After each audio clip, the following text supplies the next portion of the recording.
Hello Year 4 and welcome to your Wednesday English activity, and today we are going to be continuing on from where we left off yesterday with those conjunctions and looking in more detail at those subordinating clauses. So your what is I can use subordinating clauses in my writing. We're doing this because we want you guys to be confident in a key target area for you guys in Year 4s and to expand your sentences by providing more information. Sometimes we can get into the trap of just listing things in writing. I went to the park, I had fun, and using subordinating clauses can really bring your work to life. And also, importantly, to understand the structure of sentences. If we understand how the makeup of a sentence is and how it looks, we can really start, making some inroads into it. So, we're going to look at understanding that subordinating clauses provide extra information within the sentence. We're going to understand how a conjunction has to go in front of a subordinating clause. And then look at how a subordinating conjunction can be positioned at the start and end of a sentence there as well. The wonderful things. So, a little reminder, all sentences have to have a main clause. We remember this sentence from yesterday, that man who's very full. Again, that's a main clause. It's something that can make sense on its own. The subordinating clause is there to provide you with more information. He's full down to the fact that he ate his dinner.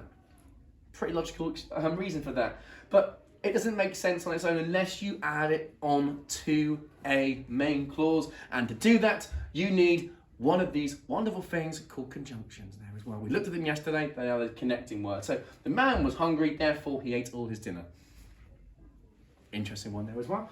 But there we go. So we're going to look at main or subordinate clauses there as well. So in front of you on this slide here are a set? We're looking at set. Yeah, in front of you are a set of phrases or clauses, okay? Look at them here and you need to decide whether they are a main clause and can therefore make sense on its own, or they are subordinating clauses.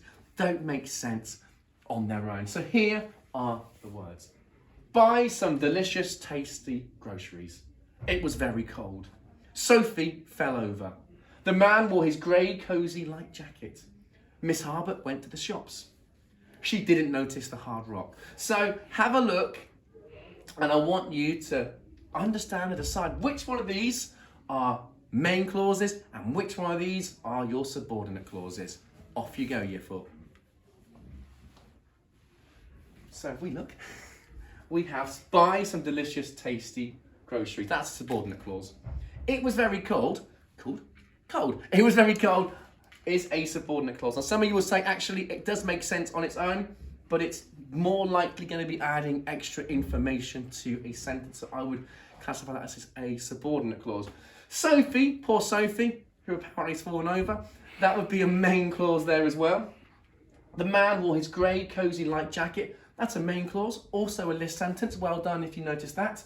Miss Harbert, on her journey to the shops, that's a main clause. It makes sense on its own. But she didn't notice the hard rock.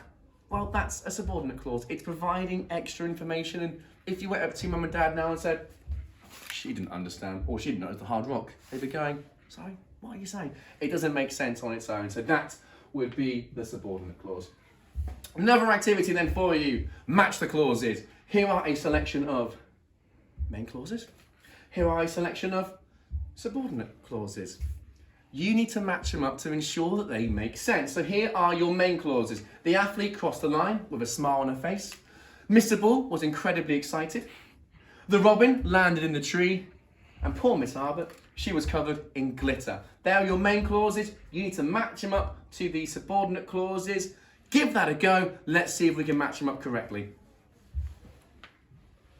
So here you go. You'll find that the correct sentence for the top one is the athlete crossed the line with a smile on her face just after overtaking her rival. You'll find that Mr. Bull was incredibly excited despite it being a Monday. The robin landed in the tree, whereas the poor cat fell off the branch. And Miss Harbert was covered in glitter as a result of doing arts and crafts there as well. So those are the correct subordinate clauses to go with those main clauses. They need to make sense for you to be using them correctly in your writing. Hold on that. Hopefully no one saw that. So, where does the subordinate clause belong in a sentence? Now, is it at the beginning of the sentence? Is it at the end of the sentence, or can it belong in both places? Have a think to yourself and write down where you think it belongs. So you'll find that subordinating clauses belong, well, at the beginning and at the end of a sentence. They can go ever. However, it must have a conjunction in front of it. So in this case, the dog wagged its tail is your main clause. Due to is the conjunction, and the subordinate clause, it being really excited. The dog wagged its tail due to it being really excited.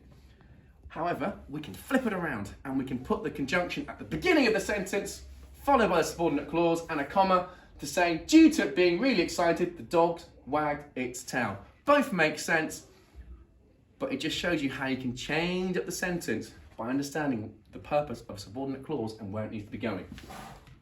So, your task today. You will find your activity sheet again on the home learning page. There are different activities to be giving a go. Give it your best shot, have a go, try and use those clauses. Best of luck, year 4.